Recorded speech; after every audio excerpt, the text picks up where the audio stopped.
Heart in Hands is a nonprofit organization created to spread awareness about heart disease and the role it plays in women's lives.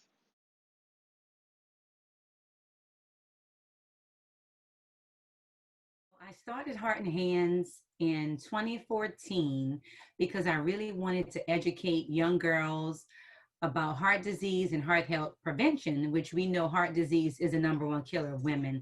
So I'm really passionate about the work on being proactive and educating about heart health and heart disease because I am a survivor now of 16 years as a heart disease survivor and wanted to educate young women and girls about the importance of really just taking care of their overall health, especially their heart health.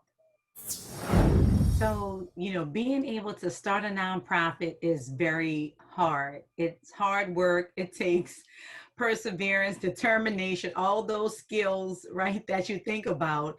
But I think for me, it really wasn't that hard because it's a passion of mine.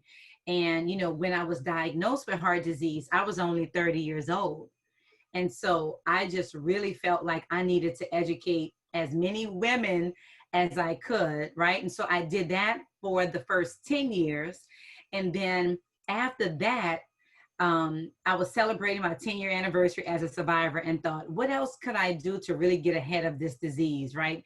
And that's when I thought about the young girls. And so starting a nonprofit was like, started in my living room and I thought, wow, I can do this. But then once you get involved in it and you see everything that you need to do and that comes with starting a nonprofit, that's when you really have to pull those skills out, right? And figure out, how you're going to pull together your board of directors and how you're going to, focus on your financials and raise money, all that fun stuff. But it definitely takes time and it takes dedication to really get it started. And so now we're celebrating 6 years and just really excited about the work that we've done. I mean, we're still growing and still learning. So the journey, never ends. So with, a nonprofit, it again, it is hard work, but it's so rewarding when you see how you're impacting, lives and changing lives in the community, especially with the girls and young women that we serve. Well, New Orleans, because I am a native, right? So I am a New Orleans girl. So I always say I'm a local at heart. And so I wanted to have an organization where, when you look at the statistics for heart disease, Louisiana is in that, I guess, that southern belt where we have high cases, especially in our people of color communities, right? So you see high blood pressure, cholesterol, diabetes, strokes, all of the risk factors for heart disease are in predominantly southern states. And so, of course, being here, I really wanted to focus on our community, educating them about the importance of just really taking care of their overall heart health. The goal, though, for Heart and Hands, I'm glad you asked that question, is to expand to other cities, right? So this year, during the pandemic, we were able to really focus on expanding our reach for the organization. And so now we are in Nashville, Tennessee, as of August of this year. And then January, it's a secret, we, we will be launching and rolling it out in Memphis, Tennessee. And then hopefully we'll have other cities to follow. But the goal is to be in all 50 states. So you'll see us just like you see an American Heart Association, and some of our other partnering organizations. So that's the goal. Yes, I was nervous from the very beginning because I have never started a nonprofit before. So of course I had like this anxiousness, like, what am I supposed to do? How do I get this started? How do I get people to know what I do in the community? So that's the part that was really nerve wracking. And then how am I going to sustain an organization, when it is really like my secondary job, right? So I have, your day job, and then you have this passion project. So it's kind of like, how do you juggle and manage, both of them? And so initially in the beginning, very nervous about raising funds, how do I get other organizations and donors and supporters to believe in the mission, kind of like I do and like the other members of the board of directors. So Yeah, very, very nervous initially, I must say. And, some days I still have that where, I might be working on a new project for Heart and Hands, or we come up with something that's different and we're thinking, okay, are people going to like it? Are the girls going to like it? So we have put junior board members on our board of directors as well, just to kind of hear what is happening in the community, right? Because we're older, we don't know what girls really want or what they would be interested in, and so that's why we kind of brought on some younger board members. Like, we have an eighth grader, because again, we want to hear what's happening in their community, right, among their peers, so we can try to make sure that we're really touching on all the things that they're interested in and doing. So we tied it into our program. But all those thoughts about sustaining the organization, what does it take, how are we going to get money, how are we going to fund the organization, always make me pretty nervous and anxious. I guess as the years go by, it's going to get better. So the programs that we produce for the young girls, everything is interactive, because we know, young girls' attention spans, right? You got to get them, keep them engaged as long as possible. So when we go into schools or we partner with, Girl Scouts or Girls on the Run, we're bringing to them possibly a fitness session. So we might go in and do Zumba, yoga, Pilates. We do mindfulness meditation, with them. So we have interactive activities.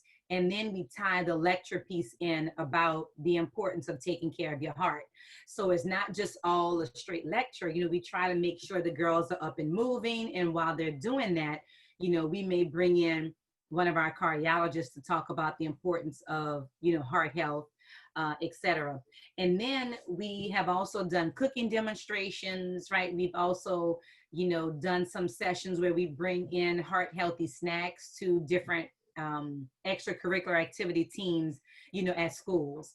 So that's been really fun to bring in some fresh fruit or, a heart healthy snack into their exercise or their practice routines.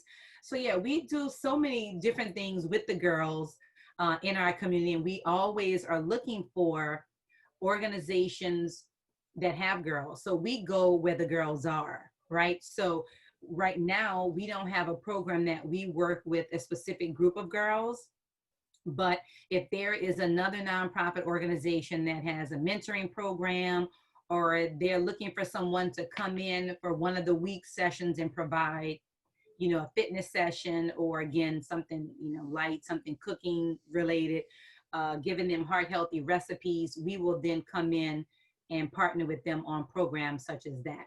And hopefully we'll have our own girls soon where we can kind of work with them and, track their progress and, just see how they enjoy some of the components of the program. And so I think the most important thing about my journey with heart health and heart disease is every time I do a talk, or I go to a church, or I'm presenting to a sorority, or whatever it is in the community, or I'm working with the young girls, at the end of every session, someone always comes up to me and says, oh, I didn't know that this could happen to me. It happened to you. Wow, you were just 30 years old.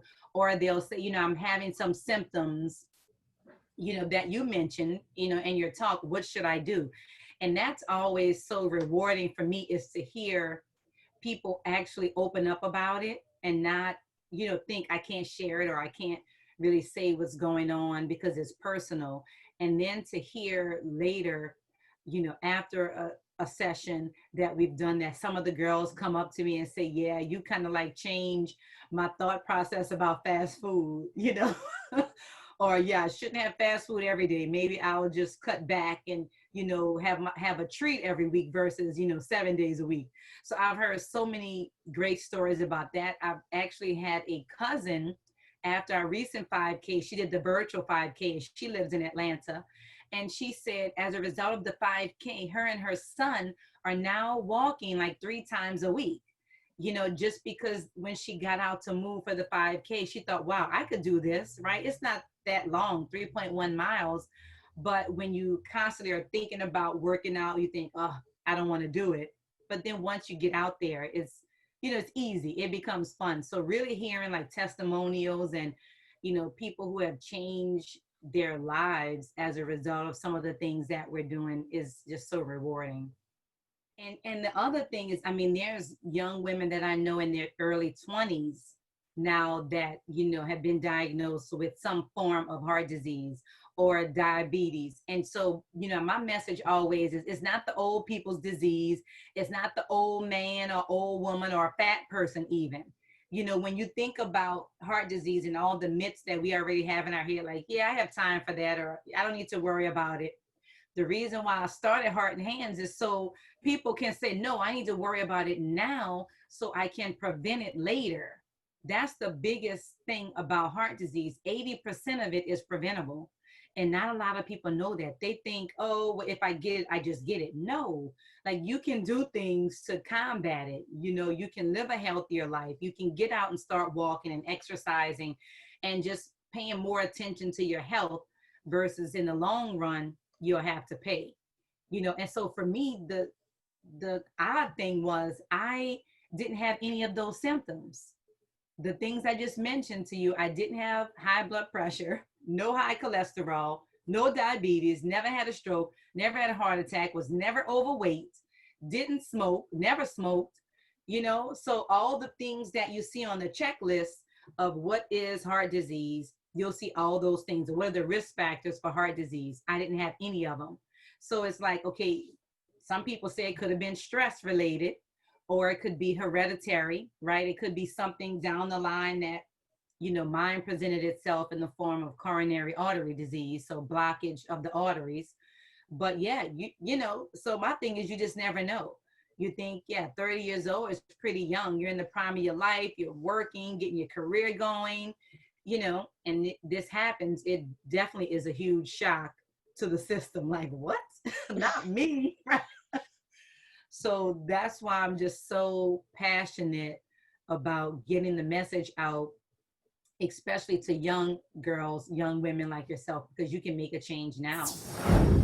Yes, for sure. So the prevention part is focusing on your doctor's visits, right? Creating, coming up with a list of questions that you want to know about your overall health. Because a lot of times, and I know this happened to me when I was younger, you go to your annual visit, everything's fine, you check the box and you leave. But you didn't really ask questions about how did my blood work come back? How was my numbers for my total cholesterol, my blood pressure, glucose levels, things like that. So really having a checklist when you're meeting with the doctor and asking, how are your levels? Because maybe you could be borderline and just don't know it, right? So just really being more proactive about your overall health, knowing your numbers totally versus waiting for something to happen and then you go, hit you out of the blue.